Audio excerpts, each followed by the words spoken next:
안녕하세요. 오늘도 시청해주셔서 감사드리고요. 바로 사연 읽어보겠습니다. 오늘의 사연은 남편과 아내의 각기 다른 결단. 특히나 모든 걸 알고 있는 아내를 역이용해 한몫지대로 챙기려고 했던 베제라 20억 보트 미수 사건입니다. 일주일간의 기록 숨막히네요. 남편이 잘 돼야지 너도 행복한 거 아니야? 그게 내조고 아내의 역할인데. 내조 같은 소리 하네. 합의는 없어. 네 소원대로 꿈만 꿔 평생. 돈만 있으면 제 맘대로 사람 하나 죽이고 살리는 일 좀 할 수 있는 게 요즘 세상이죠.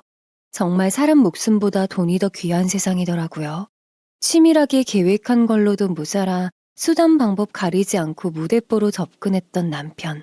그런 일당으로부터 벗어나 새 삶을 꾸리고 있는 우리 가족 이야기입니다. 지금으로부터 3년 전, 그러니까 제가 37살 때 일입니다. 20살 때부터 미용실에 취직해 손님들 헤어 샴푸하는 미용실 보조에서 일을 시작해서 딱 10년 만에 제 미용실을 차렸어요. 말이 사장이지 처음 차린 미용실은 5평짜리였죠. 비록 손바닥만한 작은 공간이었지만 거기서 저 혼자 이리 뛰고 저리 뛰다가 5년 만에 직원 6명을 둔 제법 큰 규모의 미용실로 거듭났습니다. 미용실을 확장하는 것도 중요하지만 확장 뒤에 유지하는 게 더욱 중요하잖아요.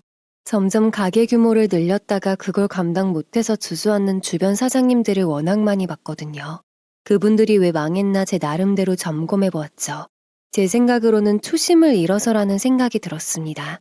처음에는 손님 유치와 유지를 위해 노력하다가 점점 안일해져서 손님 대접도 소홀하고 맛이나 서비스도 떨어지는 게 눈에 보일 정도였어요. 망하는 데는 다 이유가 있더라고요. 무리한 확장 후 망하는 자영업자가 되기 싫어서 저는 죽을 만큼 노력했습니다.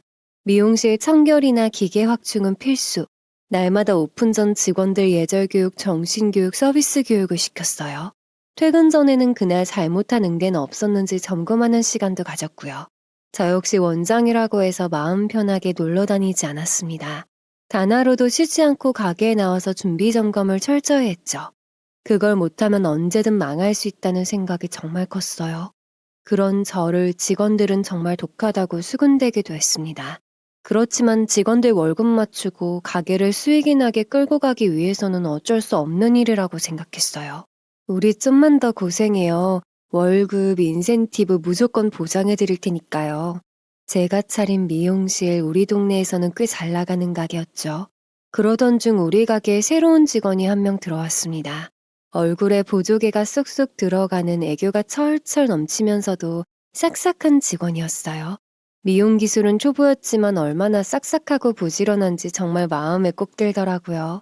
남보다 1시간은 일찍 나와서 미용실 안팎 청소를 싹 해놓았어요. 다른 직원들이 퇴근한 뒤에도 미용 기술 연습을 했어요. 부지런하고 파이팅이 넘치는 그 모습이 어린 시절 제 모습을 떠올리게 했죠. 그러다 보니 그 직원을 자꾸 챙겨주게 되었죠. 그렇게 그 직원이 들어온 지 2달쯤 지났을 무렵이었죠. 갑자기 소개팅 얘기를 꺼내더라고요. 원장님, 제가 아는 동네 오빠가 있는데 진짜 사람 괜찮거든요. 한번 만나보실래요? 아휴, 뭐 하는 사람인데. 나 아직 결혼 생각 없는데? 그 직원은 정말 좋은 사람이라면서 동네에서도 소문난 신랑감이라고 했습니다. 중고차 딜러인데 돈도 잘 벌고 훈남이고 성격도 좋고 사근사근하다고요. 거기다 대학도 레크레이션과를 졸업해서 여러 가지 자격증도 많다고 했습니다. 저보단 5살 어리지만 뭐 요즘 연상연하가 대세니 저도 그 대세에 합류해보라고 팔짝팔짝 뛰었었죠. 둘이 너무 잘 어울릴 것 같다면서요. 그 직원의 관건으로 어찌저찌 소개팅이 성사됐어요. 처음 만난 남편은 꽤 훈남에다가 말하는 모양새며 매너가 좋았습니다. 첫인상이 참 괜찮았죠. 남편도 다시 만나자고 제안하면서 달달한 연애가 시작되었고 1년여 사귀면서 결혼하기로 결정했어요. 이 정도면 평생 서로 친구처럼 연인처럼 지낼 수 있겠다는 생각이 들었죠. 게다가 둘 다 홀어머니 밑에서 자란 처지라 마음이 확 쏠렸어요. 다른 사람들에게는 홀어머니라는 게 약점일 수 있었지만 우리 둘에게는 서로를 이해할 수 있는 매개체가 되었죠. 남들에게는 없는 우리만 이해할 수 있는 연결고리라고 생각했습니다. 우리 결혼은 순조롭게 착착 진행됐습니다. 동병상련 처지의 두 어머니는 갑작스런 절친 모드를 보이셔서 우리 커플을 놀라게 만들었었죠. 남편 식구는 딸랑 2사람, 참 단촐했어요. 저는 위로 결혼한 언니 한 분이 있었습니다. 크레인 사업을 하시는 형부는 이미 제 남편을 만나 여러 차례 술자리를 가진 터라 이젠 꽤 친해져 있었죠. 그렇게 일면식을 트고 난 이후에 결혼식 날을 잡았습니다. 그리 떠들썩한 결혼식은 아니었습니다. 둘이 반반 결혼을 했고 쓸모없는 허례허식은 모두 생략하고 가는 금반지를 나눠 끼는 것으로 예물을 모두 가름했어요. 허세는 죄악이라는 우리 평소 생각을 반영한 거였죠. 그런데 결혼식 날 양쪽 다 아버지 자리가 비어 있어서 참 쓸쓸하게 느껴지더라고요. 그날따라 돌아가신 아버지 생각이 들어 잠시 눈물 짓기도 했네요. 이런 날 아빠가 계셨다면 얼마나 기뻐하셨을까요? 신혼 첫날 밤 서로가 그런 얘기를 나누었으니 동병상련이란 이런 거구나 싶었죠. 너 결혼하니까 얼굴이 활짝 폈다? 그래, 신혼 재민 좋니? 어떻게, 남편은 건강한 거지? 시집에 좋겠네. 뭘 물어봐, 너도 다 해봤잖아. 난 신혼이 언젠지도 까마득하다. 지금은 왼수나 다름없어, 그냥 남남. 네, 나름 행복했어요. 서로 바쁜 처지였지만 그래도 되도록 같이 저녁을 먹으려고 노력했어요. 저 또한 단 한 번도 하지 않았던 일도 하게 되더군요. 하트 도시락을 싸준다거나 아침밥을 하려고 했다거나 하는 거 말이죠. 남편은 그때마다 너무 기뻐하면서 저를 꼭 끌어안아 주었기에 참 행복했습니다. 이래서 사람들이 결혼을 하는가 보다 싶었죠. 그렇지만 그 달콤한 신혼은 딱 2개월로 끝났습니다. 이때부터가 악몽의 시작이었습니다. 어느 날인가부터 남편 표정이 심상치 않았습니다. 저는 워낙 일이 바쁘다 보니 남편 표정이 신경 쓰이면서도 얘기할 기회를 잡기가 어려웠어요. 그러던 중 토요일 밤 둘이 집에서 맥주 한잔을 하면서 무슨 일이 있었는지 물어봤죠. 남편이 계속 머뭇거렸습니다. 그렇지만 제가 부부 사이에 무슨 비밀이 있냐고 다 털어놓으라고 하니 드디어 말을 꺼냈어요. 결혼으로 돈을 많이 써서 지금 중고차 살 돈이 부족하다고요. 저는 깜짝 놀랐어요. 중고차를 판매하는 딜러가 차 살 돈이 없다뇨. 그건 말 그대로 미용실을 하는 제가 미용 도구가 전혀 없다는 말이잖아요. 제 눈치를 보면서 남편이 한마디를 덧붙이더라고요. 많이는 말고 딱 5천만 당겨주면 안 되냐고 묻더군요. 일단 할부로 급한 중고 차량을 나누어서 매입한다고 했습니다. 5천이라고요? 5천이 어디 애 이름인가요? 저는 속으로는 기가 막혔지만 대놓고 말하긴 어렵더라고요. 제 진심은 이건데 도대체 뭐라고 대답해야 할지 모르겠더라고요. 자기한텐 너무 무리되는 돈은 아니잖아. 이번만 어떻게 안 될까? 저는 안 된다는 대답 대신 고갯짓으로 거부 의사를 표현했습니다. 그러자 남편이 갑자기 자리를 박차고 일어났어요. 저야말로 깜짝 놀랐죠. 연애 내내 한 번도 보지 못한 모습이었습니다. 남편을 따라가 보니 남편은 화가 나서 씩씩대고 있었어요. 저는 화가 난 남편을 진정시켜 다시 자리에 앉혔습니다. 왜 그러냐고 물었더니 남편 대답이 더 기가 막혔습니다. 어떻게 남편 사업이 어렵다는데 고갯짓으로 거부를 하냐며 소리를 치는 겁니다. 0.1초 만에 해주겠다는 답이 나와야 당연한 게 아니냐고요. 귀가 막혀서 그런 말이 어딨냐고 되받아쳤죠. 제가 독하게 돈을 벌어서일까요? 아니면 결혼한 지 2달 만에 돈을 요구하는 남편의 뻔뻔함에 놀란 걸까요? 결혼하느라 돈을 다 썼다는 게 도대체 말이 되나요?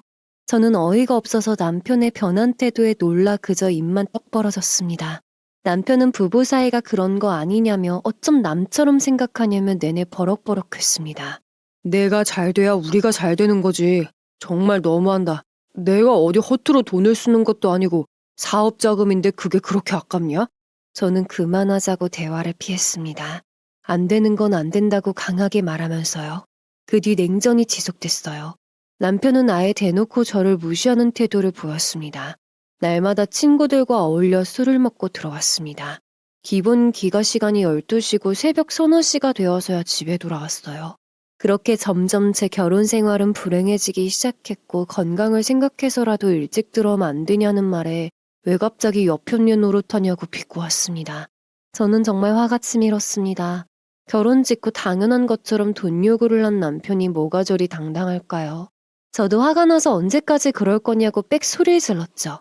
남편은 성질 더러운 여자라고 투덜대며 벗었던 외투를 도로 입고는 현관문을 박차고 나가버렸습니다. 정말 어이가 없더군요. 머리가 지끈지끈 아파왔습니다. 갑자기 달라진 남편의 태도에 골치가 아파왔고 일을 하는 도중에도 문득문득 남편이랑 어떻게 이 일을 마무리해야 할지 감이 오질 않았습니다. 그렇게 내내 퉁퉁거렸던 남편이 며칠 뒤 술자리를 제안했습니다. 그래도 저랑 화해하고 싶어 하는 거라고 생각했죠.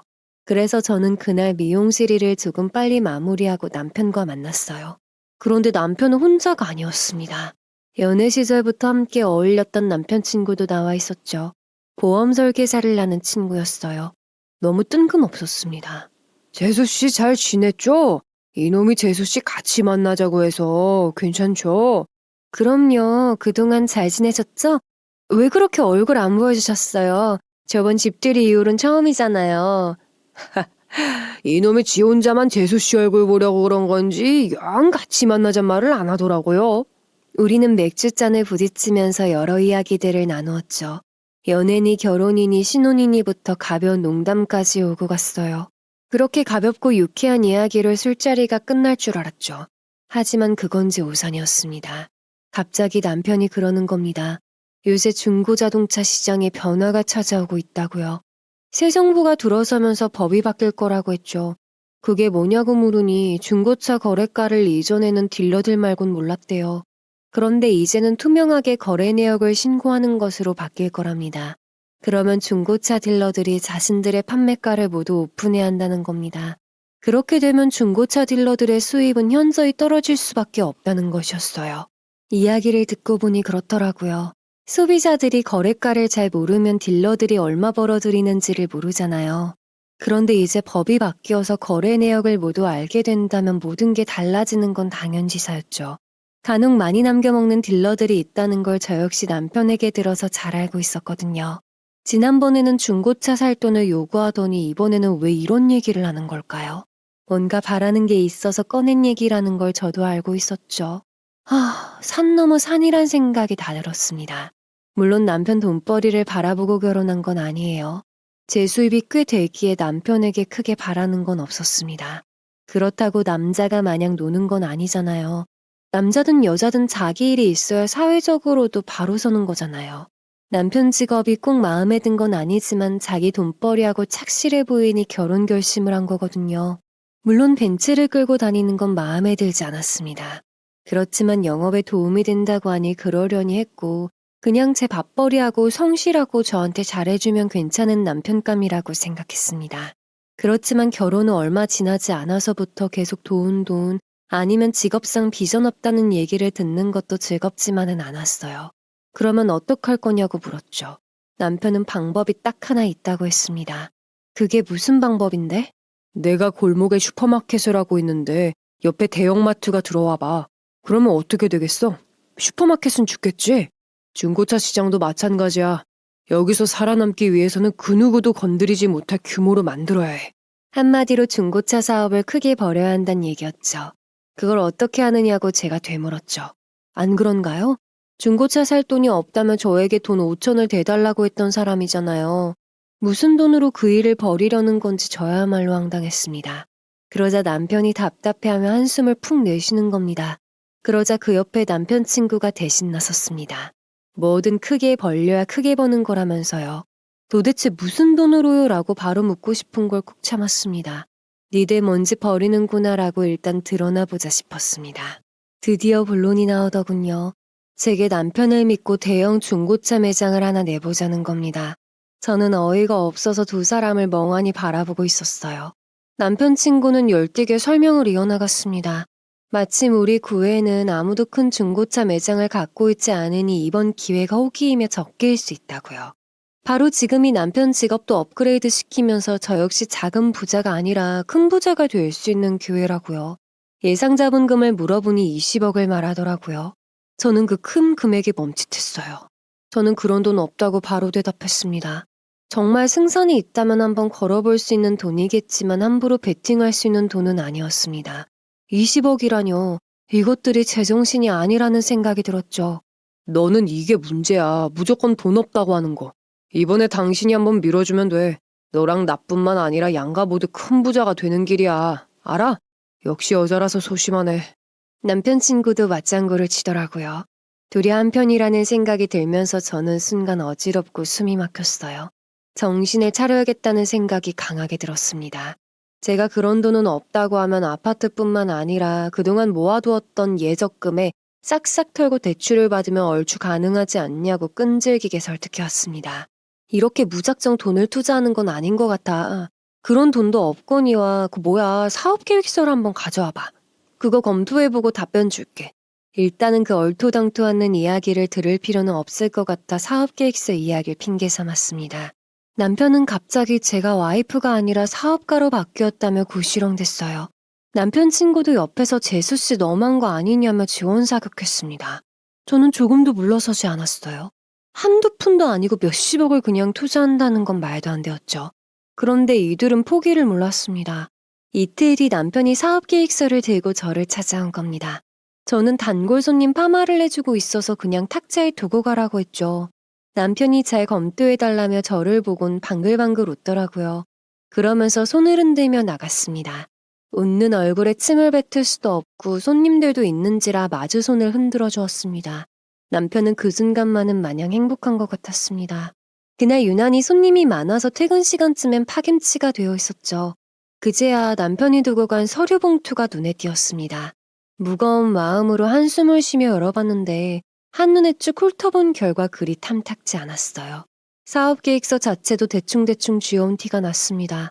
더 정확히 하기 위해 형부에게 전화를 걸어서 사정 설명을 하고 그 길로 형부 사무실로 찾아갔습니다. 둘이서 머리를 모으고 꼼꼼히 체크해본 결과는 역시 똑같았습니다. 사업성이 그리 좋진 않았어요. 아니, 형편없었습니다. 사업계획서 자체도 엉성했고 이걸로 승부를 보는 건 불가능하다는 판단이 들었습니다. 내가 처제한테 이런 말까진 하고 싶지 않지만 매제가 사업한다고 하면 뜯어 말렸으면 좋겠어. 이런 엉성한 사업계획서를 가지고 사업을 하겠다니 그것도 20억을? 애들 장난도 아니고. 저 역시 같은 입장이라서 그저 고개만 끄덕였습니다. 그러고 나서도 형부는 이것저것 말을 덧붙였어요. 둘이 좋아한다고 하니 그동안 아무 말 안 했는데 자신은 사실 남편이 별로 마음에 안 든다고요. 그래도 성실하게 일한다니 선입견을 가지고 바라보았나 싶어서 그동안은 아무 말 안 했다는 겁니다. 그런데 결혼한 지 얼마 안 돼서 와이프한테 사업 자금을 대달라고 하는 건 정말 마음에 안 든다고요. 오랫동안 보아온 처제인이 염려돼서 하는 말이라고 이왕이면 둘이 잘 살기를 바라는 게 형부 마음이라고 했습니다. 그 말을 들으니 괜히 얼굴이 벌개지더라고요. 사실 톡 까놓고 말해서 친구가 이런 일을 저한테 얘기했다면 저 역시 같은 말을 했을 겁니다. 그날 밤 집에 들어가니 남편이 식탁에 촛불까지 켜놓고 식사를 차려놓았더라고요. 저는 뱃속이 빤히 들여다보이는 행동에 밥이 얹힐 것 같았습니다. 게다가 거절해하는 제 입장은요. 내내 깨지락거리니 남편도 슬그머니 제 눈치를 살피더군요. 저는 포크를 탁 내려놓고 제 입장을 전달했습니다. 그러자 순식간에 남편 얼굴이 울그락불그락해지더군요. 확 식탁에서 일어나서 거실을 왔다 갔다 하면서 발을 쾅쾅 굴렀습니다. 너는 돈도 많으면서 남편 사업에 투자할 마음이 없어? 내가 화나는 건 바로 그거야. 당신은 나랑 잘 먹고 잘 살 생각이 아예 없는 거. 남편이 버럭 소리를 질렀고 저 또한 그냥 있진 않았어요. 비전이 없으니 그렇지. 그런 너는 왜 아무 대책도 없어. 만약 그 사업이 잘 안 되면? 둘이 손가락 빨고 살자는 말이야? 정신 좀 차려라. 20억이 너는 껌값으로 보여? 뭐? 정신 차려? 이걸 확. 남편 손이 저를 칠 것처럼 올라오더군요. 저는 아예 때려라 경찰에 신고해 줄게 하면서 받아쳤습니다. 결국 그날 우리는 크게 다투고 말았습니다. 그렇게 마지막으로 치닫는 결혼 생활. 그대로 일이 끝나진 않았습니다. 남편과 대판 싸우고 이틀 뒤였죠. 갑자기 시어머니가 미용실로 찾아오셨더군요. 결과가 뻔히 보이기에 저는 한숨이 다 났어요. 어찌된 게 남편과 행복했던 시간은 연애 시절과 신혼 2달로 모두 끝난 것 같았죠. 남편은 그 뒤부턴 내내 속썩이고 문제를 일으키는 것이 당연하듯이 제 숨통을 쥐어왔으니까요. 그렇다고 해서 가게에 찾아오신 시어머니를 그냥 보낼 순 없어서 가게를 나와 앞카페로 함께 갔습니다. 너 우리 애가 자동차 사업에 투자하라는 걸 단번에 거절했다며? 너는 어쩜 남편 일을 나 몰라라 하니? 걔가 어디 남이야? 시어머니가 대놓고 아예 불을 뿜더군요. 그냥 이 순간이 짜증이 났습니다. 제가 돈 쌓아두고 사는 사람도 아니고 한두 푼도 아니고 20억씩 내버릴 돈 그런 돈 없어요. 너 착한 줄 알았더니 이제 보니 아주 염치가 없구나. 내 아들이 너랑 결혼해준 것만으로도 감사해야지. 내 아들 아니었으면 너 노처녀로 평생 살 거였잖니.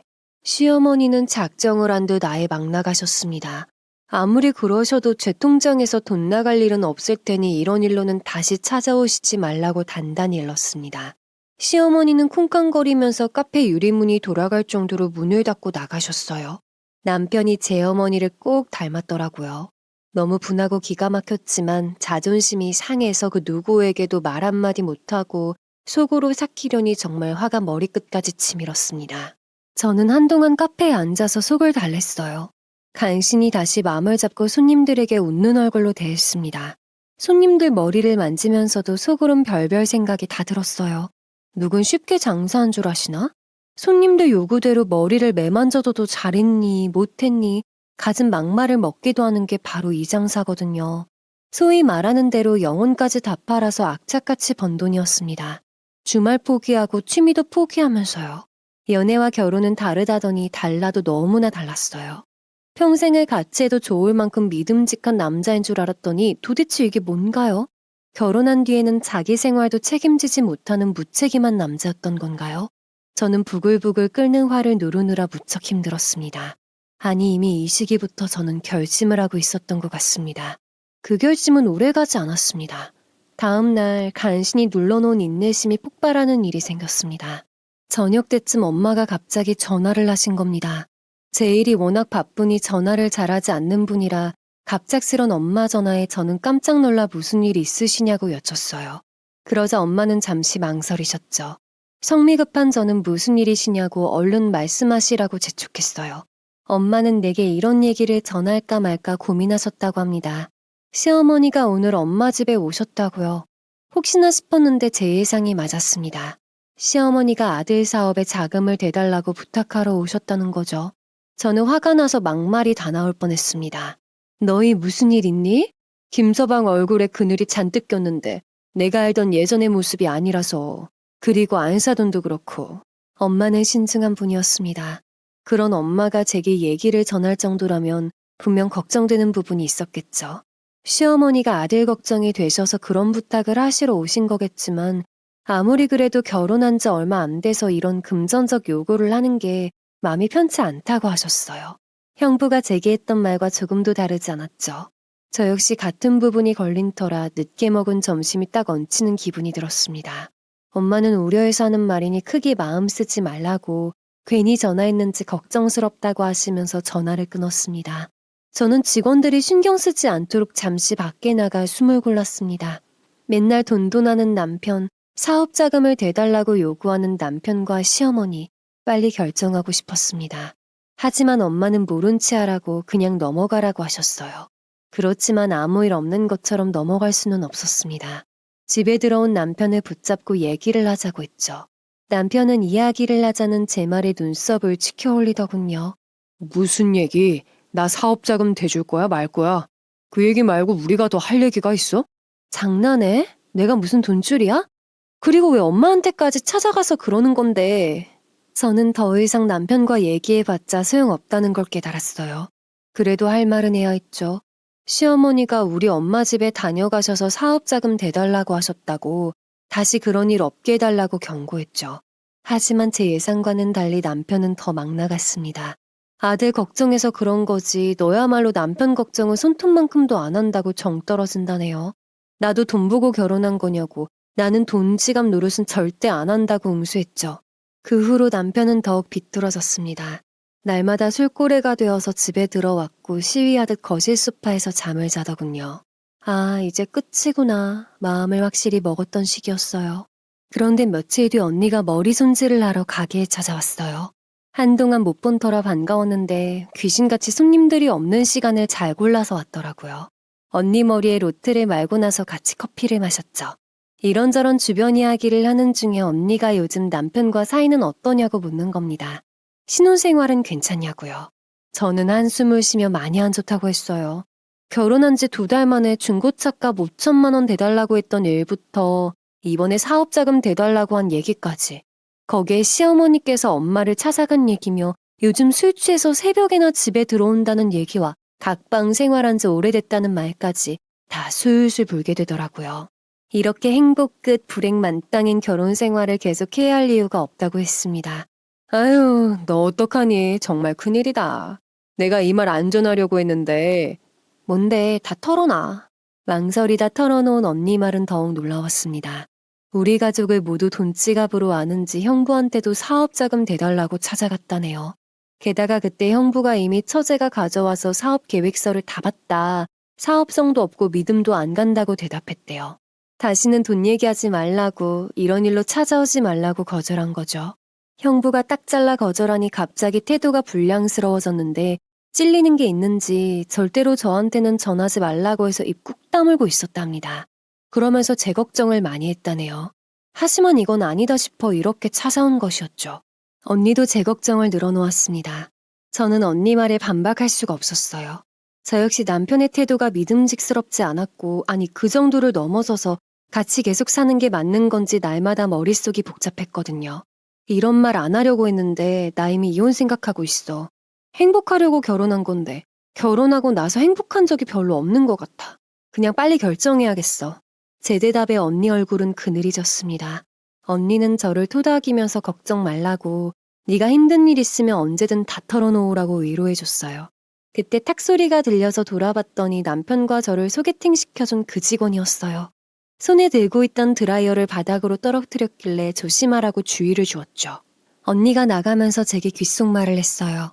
아까 그 직원이 내내 우리 얘기 듣고 있던데 그 여직원 주의하라고요. 저는 피식 웃으면서 남편과 저를 소개팅 시켜준 직원이라고, 남편 지인이라고 대답했죠. 언니는 남녀 사이에 친구가 어디 있느냐고 매의 눈으로 감시하라고 했습니다. 그리고 이때부터 제가 스스로 악마로 변신하게끔 만들 일들이 연이어 터졌습니다. 아니 돌이켜보면 이들은 이미 준비를 하고 있었습니다. 저보다 빠르게요. 언니가 미용실을 다녀간 이틀 뒤였어요. 그날따라 손님들이 몰려왔다가 빠졌다가 정말 정신이 없었죠. 마지막 손님의 파마가 모두 끝나고 그 여직원이 드라이어를 할 때였어요. 여직원이 드라이어를 손에서 놓쳤고 그 순간 갑자기 불꽃이 튀더니 그 옆 수건 더미로 옮겨 붙었습니다. 순식간에 불이 번져서 모두 우왕좌왕했어요.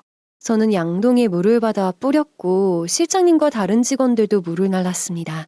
그 위로 물에 젖은 수건을 한 뭉텅이 가져와서 덮었습니다. 다행히 불길은 사그라들었고 우리는 모두 가슴을 쓸어내렸어요.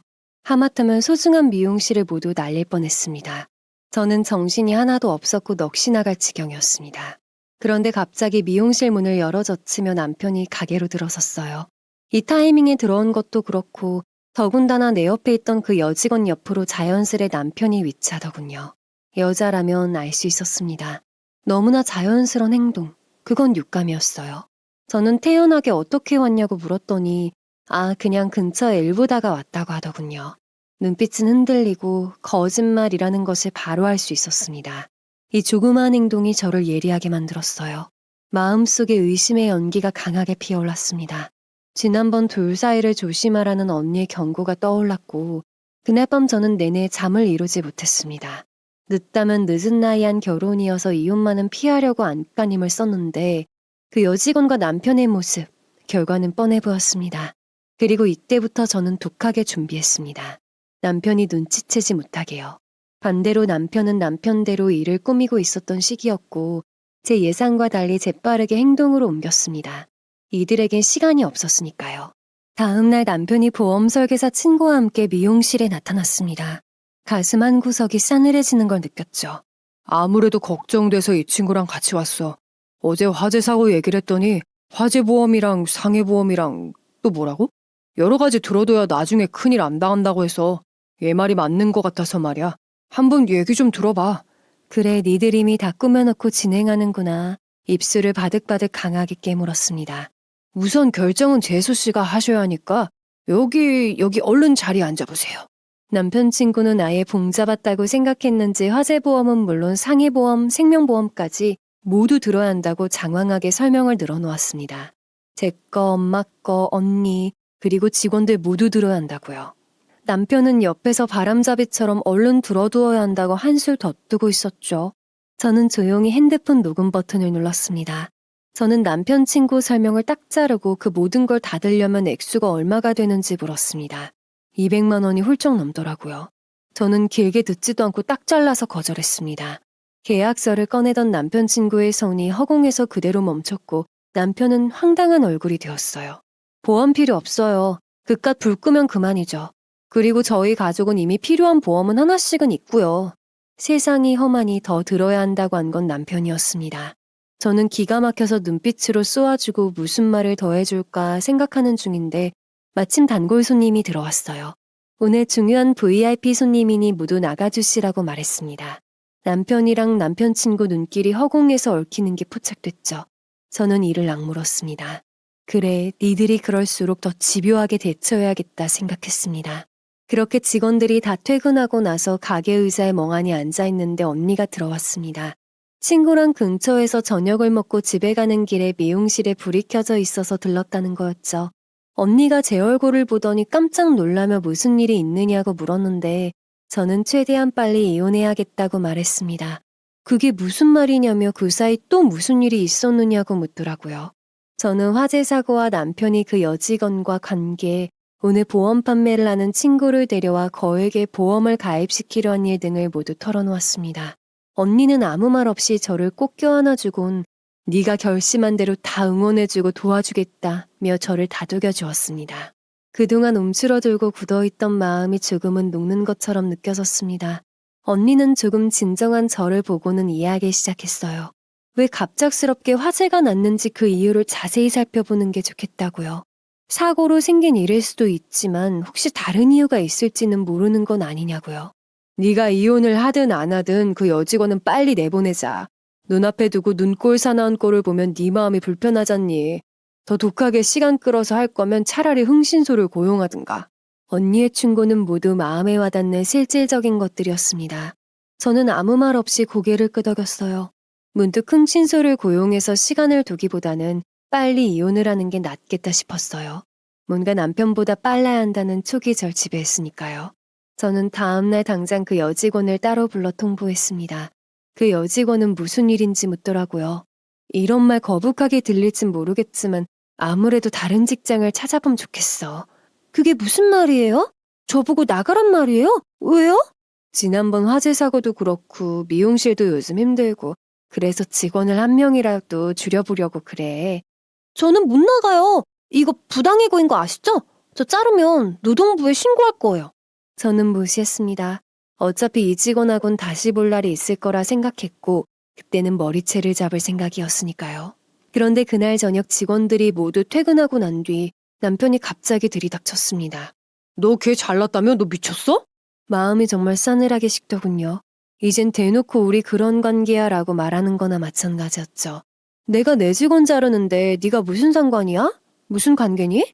그제야 어버버하던 남편은 우리 둘을 이어준 사람을 자르는 게 어딨냐며 오히려 감사해야 하는 것 아니냐며 개풀 뜯어먹는 소리를 냈습니다. 저는 더 이상 싸우기도 싫어서 내 미용실 운영은 내가 알아서 한다고 더 이상 아무 말 하지 말라고 조용히 얘기했습니다. 곧 이혼 소장 날라갈 거니 그거에 사인할 준비나 라면서요. 길길이 날뛰는 남편과 마주하기 싫어서 그날 밤 저는 친정으로 향했습니다. 엄마는 연락도 없이 갑자기 찾아온 저를 보고 놀라셨습니다. 아무 말 없이 들어오라고 저녁은 먹었냐고 물으셨어요. 저는 도리지를 했어요. 엄마가 편히 쉬고 있으라고 곧 밥을 차려주시겠다고 하셨어요. 따끈한 엄마 밥을 먹으니 참 너무 맛있고 따스하고 엄마의 사랑이 느껴졌습니다.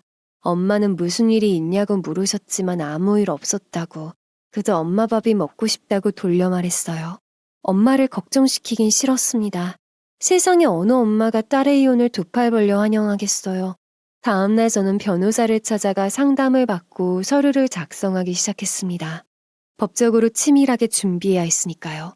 그런데 저나 언니, 형부가 생각지도 못한 일이 이 시기에 발생합니다. 여기까지가 채 일주도 되지 않은 시점이었어요. 그 주 주말이 엄마 생신이었어요. 언니가 엄마 생신 겸 1박 2일 여행을 가자고 해서 저 역시 찬성했죠. 그랬더니 발빠른 언니가 이미 예약을 했다며 톡으로 숙소랑 일정을 모두 보내온 거예요. 베란다와 방에서 아름다운 강풍경이 내다보이는 유럽풍의 독채 펜션이었죠. 펜션 1층에는 바비큐장이 마련돼 있었고 날씨가 좋으면 강에서 보트를 탈 수도 있더라고요.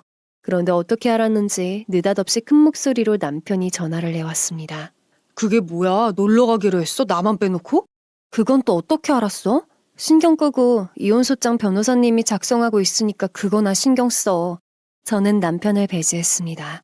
이미 제 마음속에서는 남편이 아닌 남이었고 법적인 절차만 남은 상태였으니까요.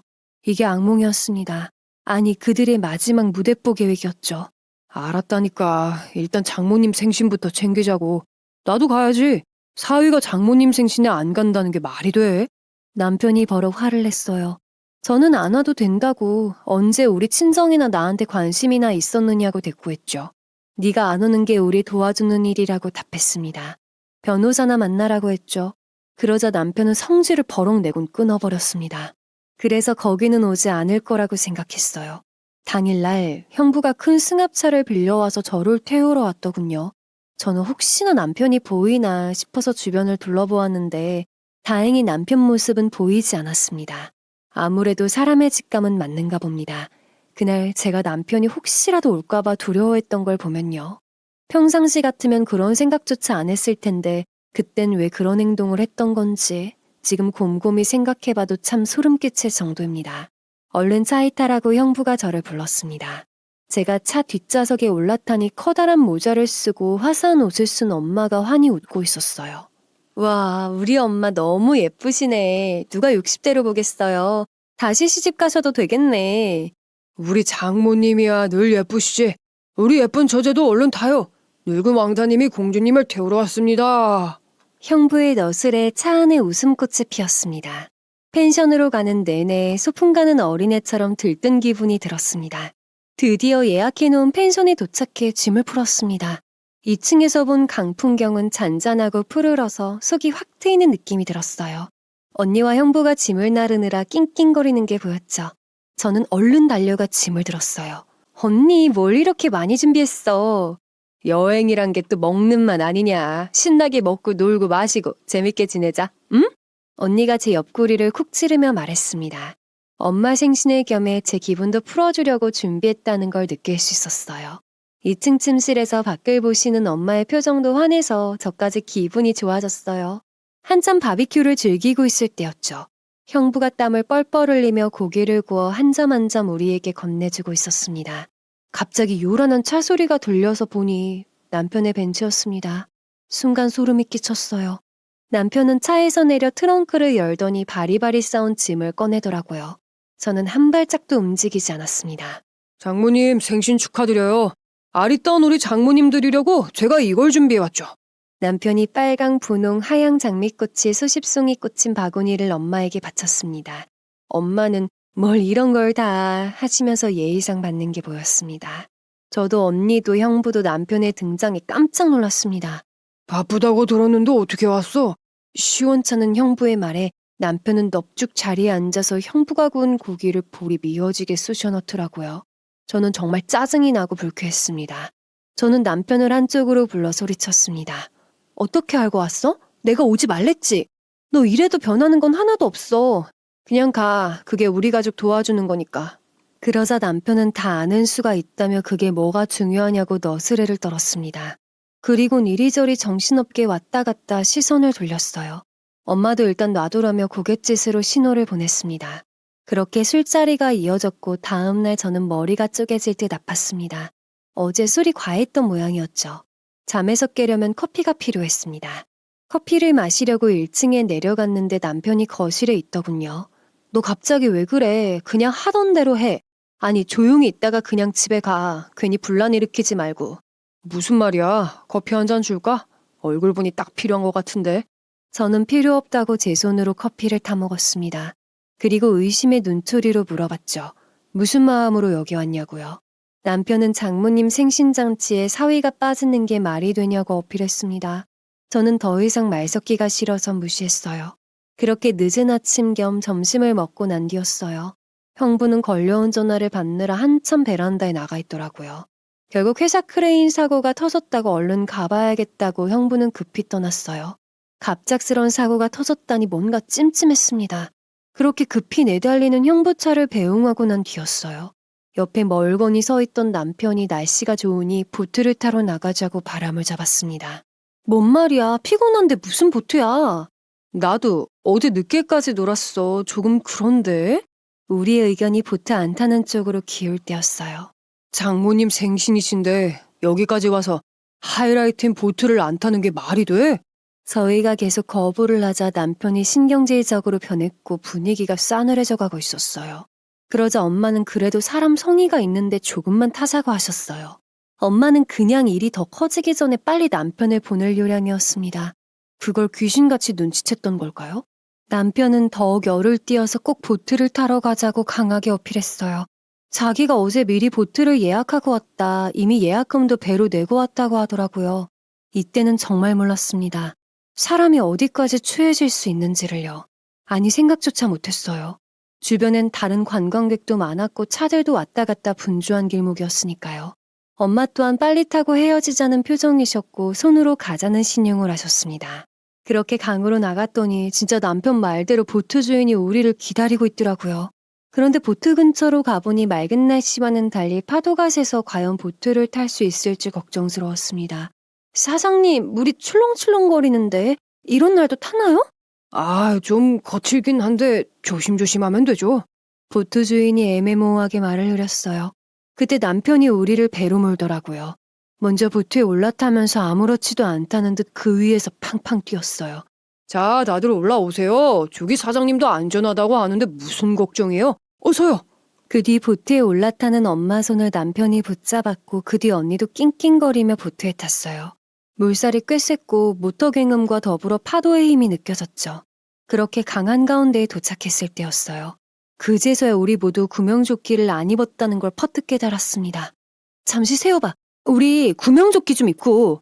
그런 게 뭐가 필요해. 이 정도는 괜찮다니까. 천천히 몰라고 이거부터 다 입고. 그리고 구명조끼를 입으려는 찰나 남편이 배를 이상하게 좌우로 거칠게 몰았습니다.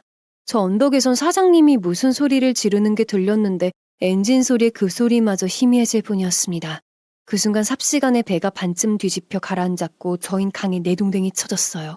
저나 언니나 엄마나 시퍼런 물에 그대로 빨려 들어가는 것 같아서 저는 정신없이 허우적댔어요. 물에 들어갔다가 다시 나왔다가 허우적대는 와중에 남편이 능숙하게 헤엄쳐가는 게 보였습니다. 그런데 남편이 가는 쪽은 육지 쪽이었습니다. 정신없이 물살에 빨려들면서도 악착같이 엎어진 배 한 머리를 잡고 언니와 엄마를 그곳으로 인도했어요. 배 한 켠을 잡고 살려주세요를 목 놓아 외쳤지만 해변까지는 너무 멀었습니다. 헉헉대면서 저 너머 해변을 바라보니 남편이 휴대전화를 하고 있는 게 보였습니다. 저는 한 손으로는 배를 잡고 한 손으로는 남편에게 손을 흔들었어요. 그래도 혹시나 살려달라는 몸부림이었죠. 남편은 아예 이쪽을 바라보지도 않더군요. 유유히 사라지는 게 보였습니다.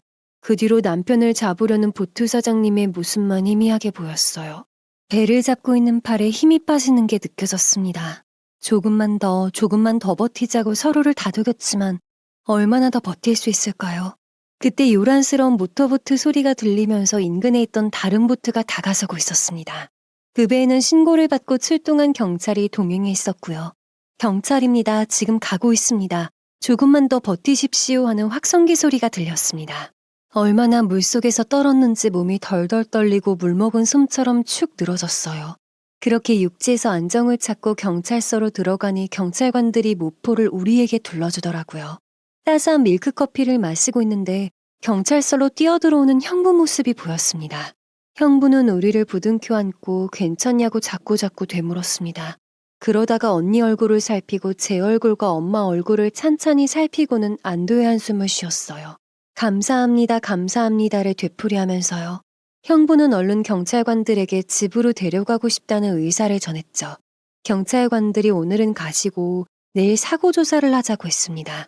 그 순간 제가 소리쳤어요. 사고 아니에요. 제 남편 좀 잡아주세요. 경찰관들이 저를 바라봤습니다. 사고가 아니라고요? 그게 무슨 소리예요? 제 남편 잡아달라고요. 지금 안 잡으면 도망칠 거예요. 형부가 놀란 얼굴로 저를 바라보았습니다. 그게 무슨 소리냐고 그 나쁜 놈이 다 죽이려고 한 거냐고 물었죠. 저는 그렇다고 대답했어요. 이상한 낌새를 느꼈는지 경찰관이 저를 불러 재조사를 진행했죠. 엄마 생일잔치에 부르지도 않았는데 갑자기 나타난 것, 파도가 센데도 굳이 보트를 타러 가자고 한 것, 그 전날 이미 예약을 해놓은 것, 보트를 타고 나가서 일부러 배 위에서 뛴 것, 보트가 뒤집히자 혼자 헤엄쳐서 달아난 것 등등을 모두 털어놓았습니다. 수상한 정황을 느낀 경찰들이 119 신고를 누가 했는지 확인해 보았어요. 총 10건의 신고가 들어왔는데 그 어느 것도 남편의 목소리는 아니었습니다. 주변에 있던 근처 관광객들의 신고가 대부분이었습니다. 대사고가 났는데 왜 남편은 신고를 안 했을까요? 제 남편은 왜 여기 안 왔을까요? 남편의 휴대전화를 추적하라는 경찰 지시가 뒤따랐습니다.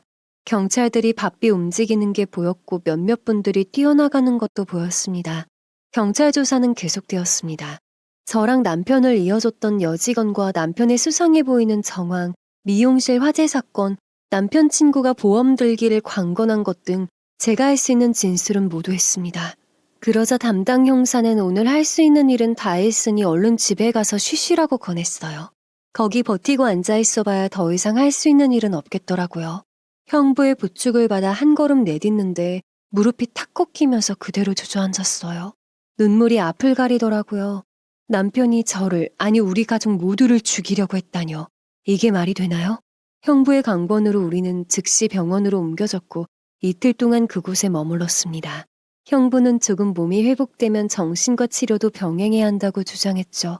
엄마는 무슨 그런 치료를 받느냐며 거절했지만 트라우마가 생길 수 있다고 나중에 치료를 받자고 했습니다.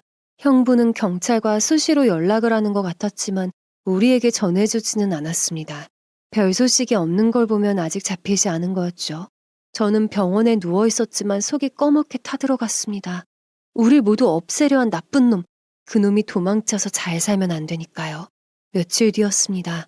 남편과 그 여자 시어머니 모두 붙잡혔다는 소식을 들었죠.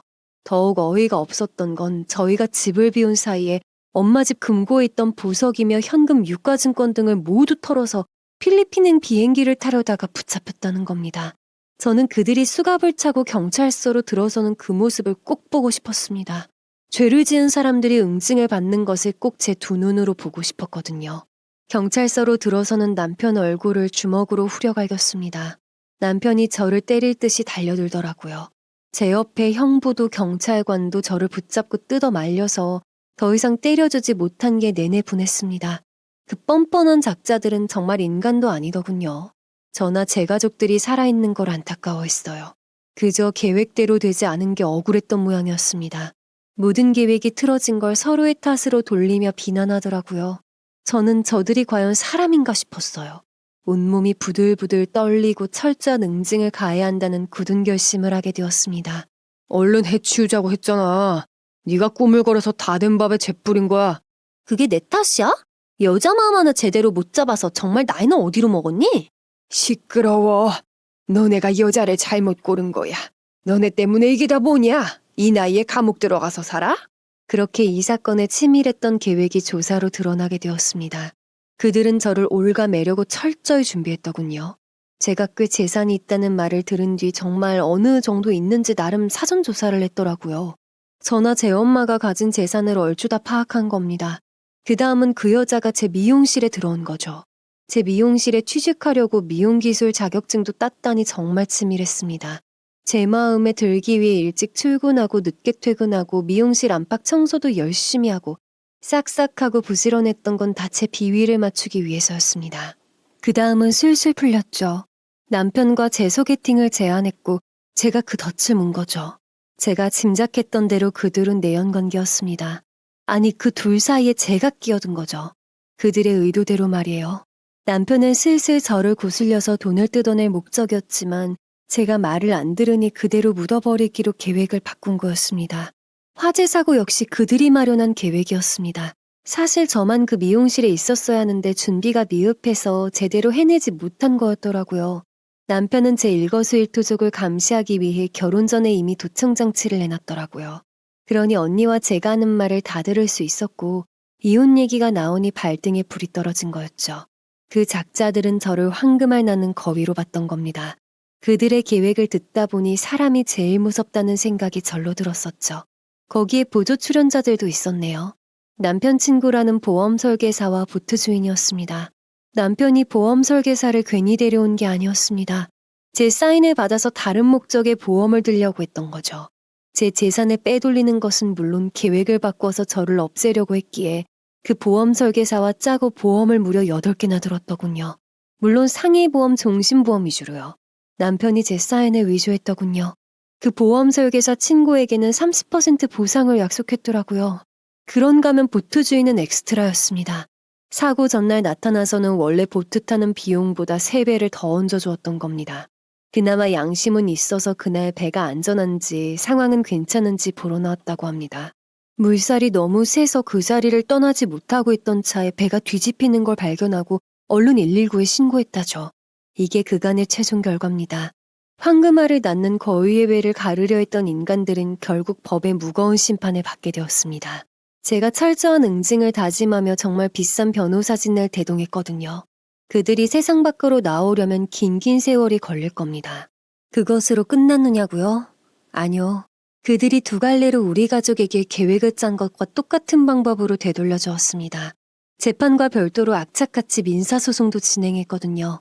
보험 사기로 그들을 고소해 아직도 재판이 진행 중입니다. 이미 보험사와 제가 승소했지만 그들이 항소해서 아직도 진행 중인 겁니다. 이미 엄청난 변호사 비용을 쓴지라 그들은 소송을 그만둬달라고 저에게 매달리고 또 매달렸지만 저는 그저 코웃음을 쳤죠. 상간소송도 별도로 진행하고 민사와 별도로 형사소송까지 집요하게 물고 늘어지고 있습니다. 차근차근 단계를 밟아가서 가중되도록요. 합의는 일절안했습니다. 돈은 넉넉합니다. 합의 없이 소송이 진행되면 그 형량이 몇 년 더 늘어난다는 변호사님의 말을 따르게 된 것이었죠. 더구나 일반인은 모르지만 깜빵에서 5년은 정말 지옥이랍니다. 그 형량이 몇 년 더 늘어나게 된다면 그들은 경제적으로나 수감 생활만으로도 충분히 힘들 거라고 형사님이 말씀하셨으니까요. 그들이 그랬던 것처럼 더욱 치밀하게 파고들 생각입니다. 우리 가족은 평범한 일상으로 돌아가려고 노력하고 있습니다. 인간 같지도 않은 것들 때문에 트라우마를 얻는 게 싫었습니다. 우리 가족이 우울해하고 처져 있으면 그게 그들이 더욱 원하는 것이라고 생각했으니까요. 엄마와 저 언니는 악착같이 수영을 배웠어요. 다시 그런 일을 되풀이하긴 싫었거든요. 제 잘못된 선택으로 우리 가족의 목숨을 모두 잃을 뻔했으니까요. 그렇지만 우리 가족들은 저를 끊임없이 위로해 주었습니다. 결코 제 잘못이 아니라고요. 누구나 당할 수 있는 일이었다고요. 중요한 건 그 이후에 우리가 어떻게 살아가야 하는지 그게 제일 중요하다고 엄마가 말씀하셨습니다. 그리고 마지막 엄마의 말이 기억에 남아요. 다 해결되면 그 잡것들 면회나 가보자. 2,000원 준비하고. 우리 이렇게 아무 일도 없던 마냥 그 면상에 던져주자. 그들에게 복수하는 길은 저와 우리 가족이 행복해지는 거란 생각이 들었습니다. 그래서 그들이 치를 딸 만큼 보란듯이 잘 살고 있습니다. 세상에서 영원히 사라질 위기를 극복했으니 장수할 거란 생각으로 하루하루 행복하게 지내고 있어요.